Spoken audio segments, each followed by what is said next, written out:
Mr. Hendrick's phone call. It's the president. Go ahead and answer it. Mr. Hendrick, the James A. Hendrick School of Leadership.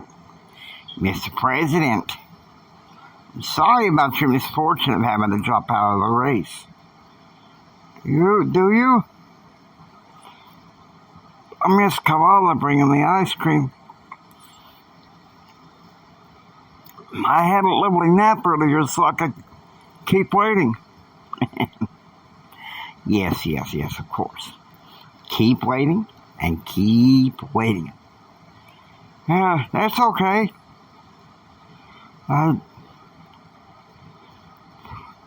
Jill keeps me informed. We're having a lovely time here in Chicago. So noted. Goodbye, Mr. President. Goodbye. Rush Limbaugh's written wisdom has blessed the lives of many Americans. You can hear some of that written wisdom here on the James A. Hendrick School of Leadership. Hey guys, Jimmy Hendrick here, your director of the Hendrick Center for Advanced Conservative Federalist Studies. No diplomas, just pure learning. And, we are doing our best to stay away from the fray that is going on in D.C., no doubt.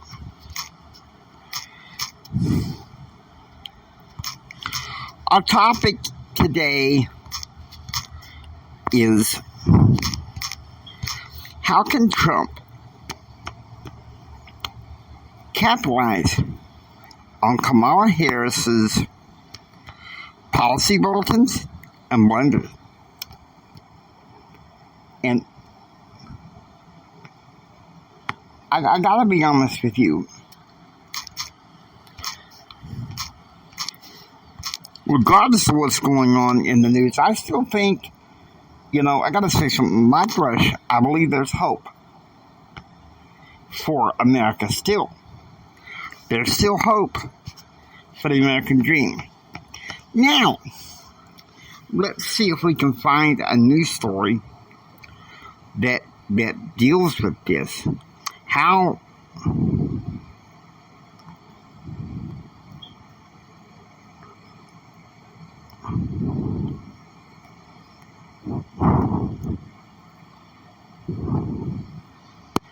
let's see.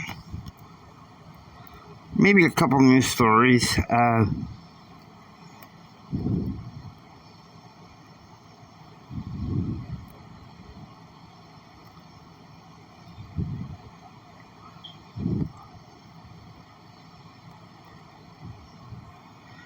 Okay, some of this, I gotta be honest with you. Even though I trust this news app, once again, I really feel like a lot of it is just recycled news.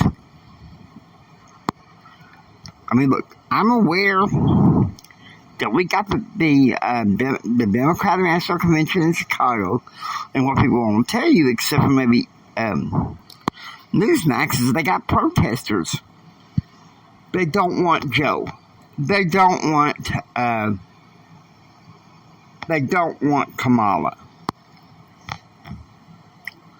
And Kamala, the first thing she did, really and truthfully, in her policy, was to try to copy Trump. And then, of course, she disgruntled moderates by once again going back to the Marxist plate.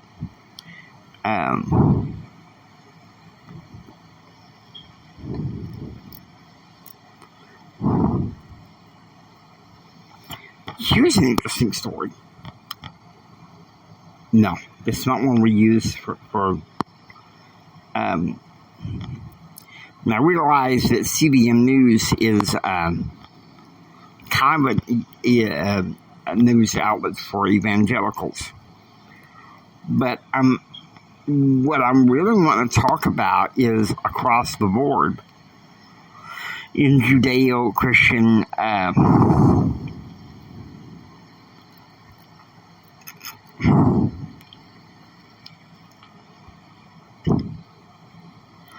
and really sadly what I'm seeing is in the news on both sides is more of the same recycled crap. And like Rush, I want to stay away from the fray. What can Trump do to capitalize?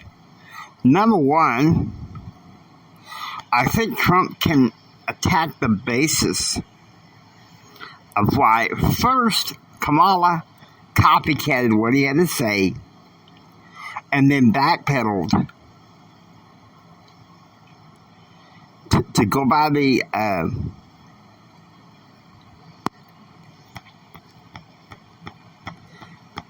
and to go by the Marxist playbook. And I don't think, I'm going to be honest with you, I'm kind of blasting conservative media for this because the media, I'm afraid, looks more at problems than solutions. And I got to be honest with you, it's time to start looking at solutions. We need to act proactive, folks. As leaders in this country, we need to act proactive instead of this stupid recycling of sniping content for the past 4 years. I mean, I don't know. But I'm willing to bet there's people from both sides of the aisle that were just sick of the sniping. One thing I like what J.D. Vance said, and God bless him, I love J.D. Vance. Devout Catholic, family man, well educated. What I like about him is that he calls out Kamala Harris. But my question is Trump doing it? And and don't get me wrong, I love Trump. But if Trump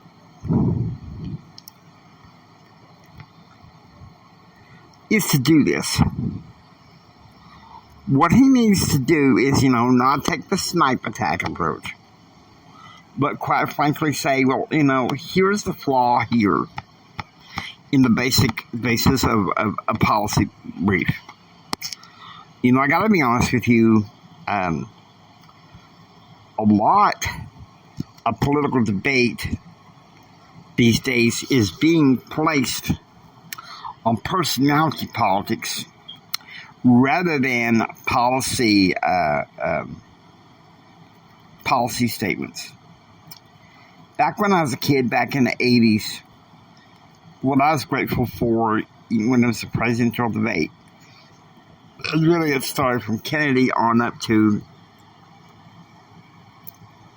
Bush, and even really I think all this came to a halt in honest debate was during the Obama years.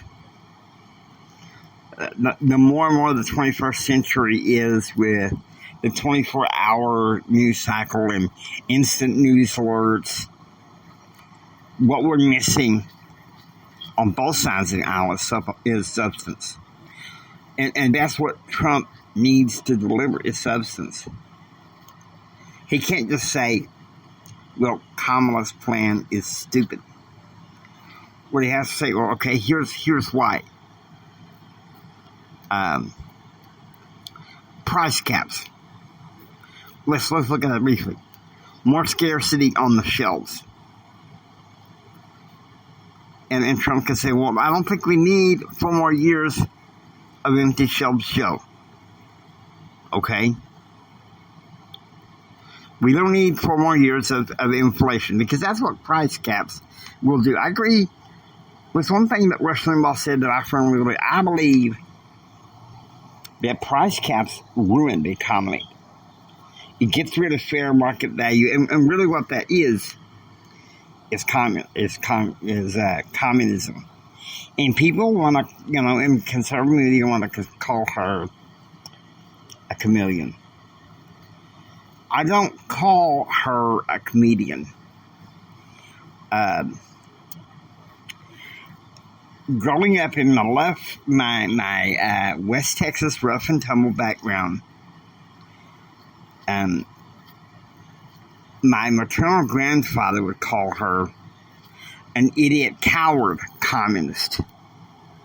Okay, and I got well many friends that have a liberal ideology that say, well, since Trump's been convicted, he has no right to serve. Let me ask you this: on what basis? Okay, and listen to me.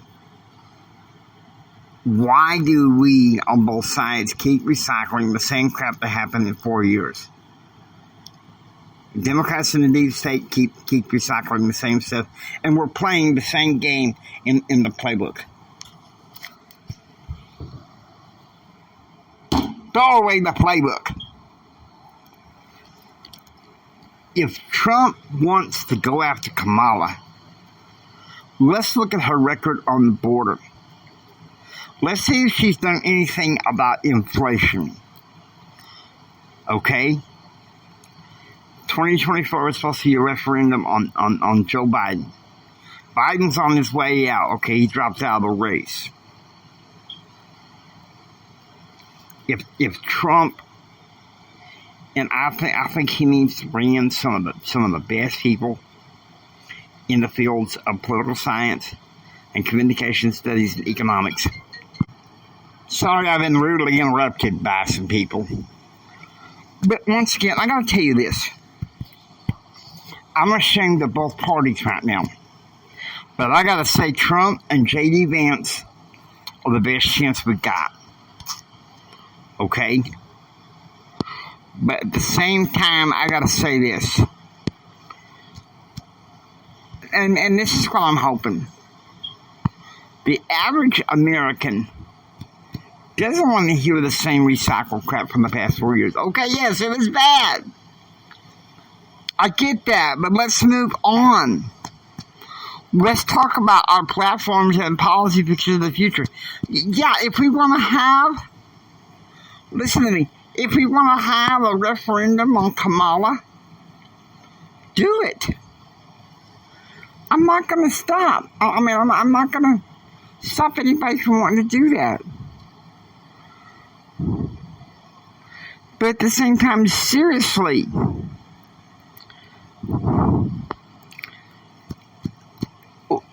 the one politician right now that seems to have anything substantive promising for the future is J.D. Vance.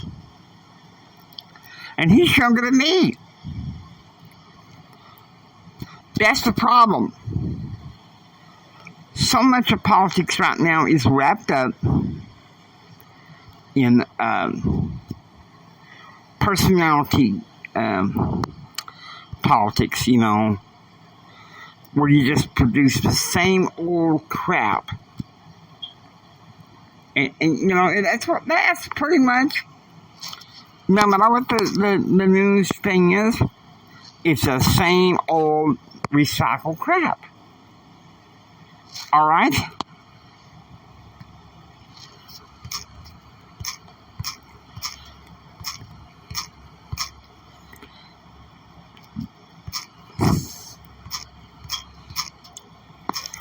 And I gotta be honest with you, we have to learn. We have to learn.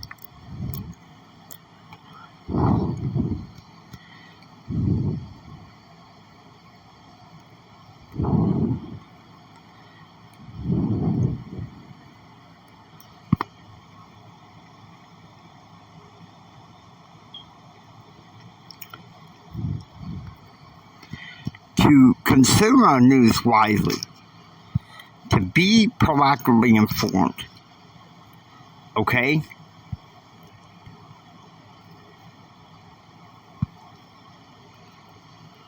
Yeah, I'm going to go to another source I can trust. And I'm going to wrap this up. But truthfully, what we need is, and look, I understand that politics is a dirty game. I'm well aware of that.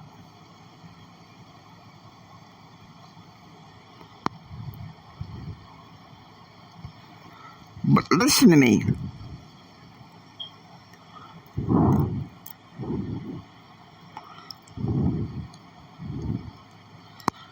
Just looking at this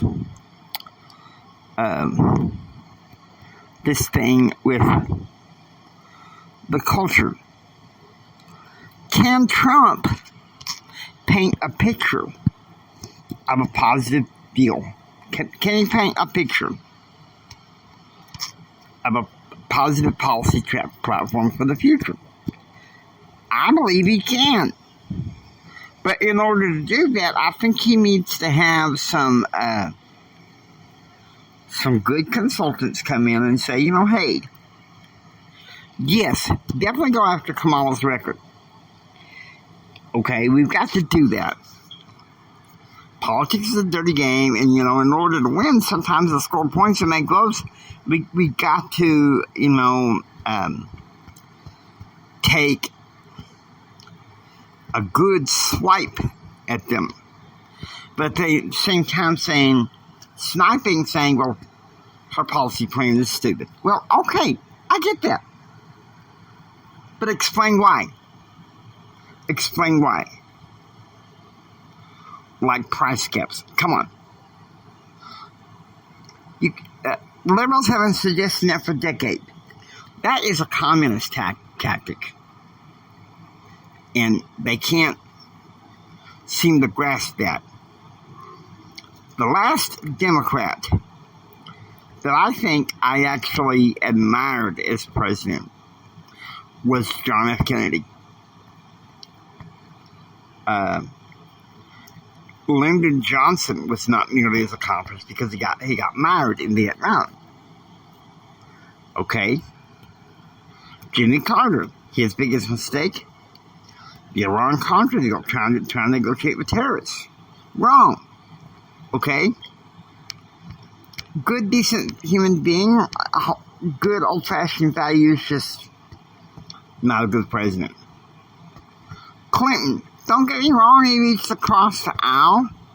He did some things, but morally repugnant. And I'm not just talking about, the what everybody's been batting around for the past, over 25, 26 years, Monica Lewinsky thing. It goes deeper than that. Whitewater and stuff. What I'm saying is this class of 68 communist greater slice of the pie so that the elites have everything and everybody else is poor and happy. How practical is that? It's idiotic. And Trump, using the right data and the right policy statement, he can capitalize on this. He can capitalize on this.